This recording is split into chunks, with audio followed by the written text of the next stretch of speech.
La commune de la semaine. La commune de la semaine. La commune de la semaine fait étape du côté de Rallin. Je suis en compagnie de Bernard, président des Foulées du Partage. Bonjour Bernard. Bonjour. Racontez-moi la genèse de ce projet, de cette association. Le projet, en fin de compte, ça a été créé du fait que notre fils, Quentin, qui est handicapé, qui donc vivait donc encore il y a 5 ans en arrière en Normandie, a voulu se rapprocher de l'est de la France, plus proche de la famille, voilà.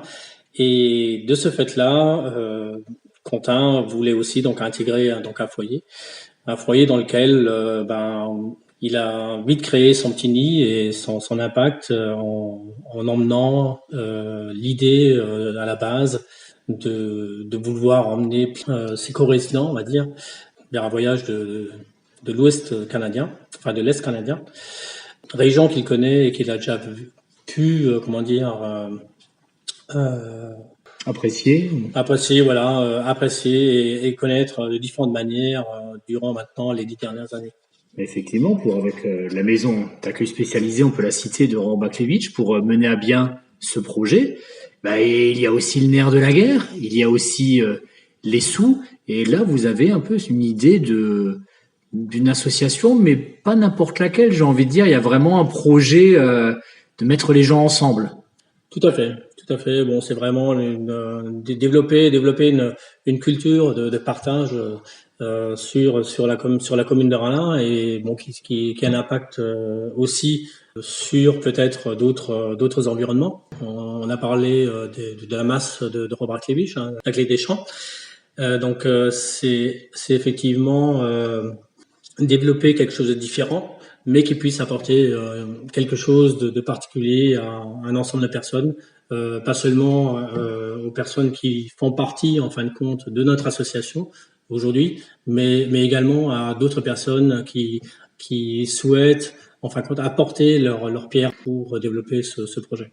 Et donc, du coup, vous avez créé une course, même 2 courses, un trail de presque 20 km, je crois, et un 10 km, quelque chose d'une distance plus classique, autour de ce village de Rallin. Vous pouvez nous parler un peu de ce parcours et des atouts, des beautés naturelles de ce parcours? On s'est basé sur un 10 km qu'on avait développé donc la première année, à raison de 25-30% dans les prés et champs de Rallin, qui sont connus et reconnus par l'ensemble de la région. Et les restants, enfin les 70% restants, ont été intégrés dans les forêts communales, donc directement avoisinantes, puisque on sait que sur la commune de Rallin, il n'y a pas seulement la forêt de Rallin qui a une importance directement au village, mais il y a aussi donc la forêt de Lemberg, la forêt de Montbronn, la forêt de Binat et une partie de la forêt de Rohrbach. Et c'est effectivement dans ces différentes forêts que le parcours des 10 km a pris naissance, avec un lieu un peu particulier qui était le Felsenbrunnen. C'est on va dire un grand rocher en grès qui était méconnu de la plupart des villageois de Rallin, et qui maintenant, je pense, est connu et reconnu chez eux. Comment s'est passé le voyage au Canada? Quels ont été les retours des résidents de la masse? Alors ce voyage était un peu particulier, puisqu'il a été initialisé il y a 3 ans. Cela quand même, on a quand même mis 3 ans enfin plutôt 2 années complètes à récupérer les fonds pour pouvoir développer ce voyage donc au Canada. Au total, il y a une vingtaine de personnes qui ont participé à ce voyage pendant pratiquement 3 semaines.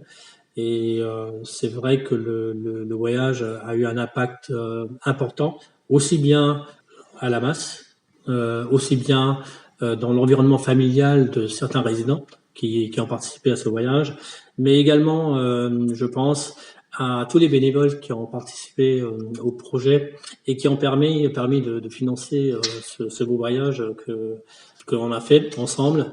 Et d'ailleurs, je suis aujourd'hui le premier à remercier ces bénévoles qui ont participé à l'ensemble de cet effort pour rassembler les fonds. Le fait, ce qui est la nature même d'une association, de se mettre ensemble pour un but commun, c'est quelque chose qui vous tient à cœur. Et là, même si le Canada maintenant c'est derrière, c'est dans le rétro, je crois que vous avez envie de perpétuer, cette envie d'être ensemble, de faire des projets ensemble. Et vous allez d'ailleurs aussi pérenniser les foulées du partage, je crois.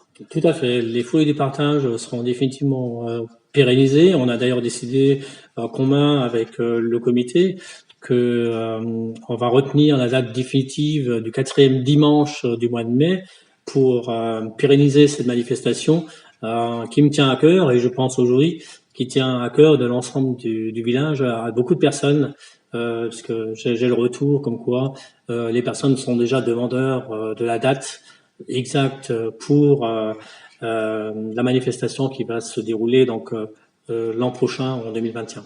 Merci beaucoup, Bernard. Je vous en prie.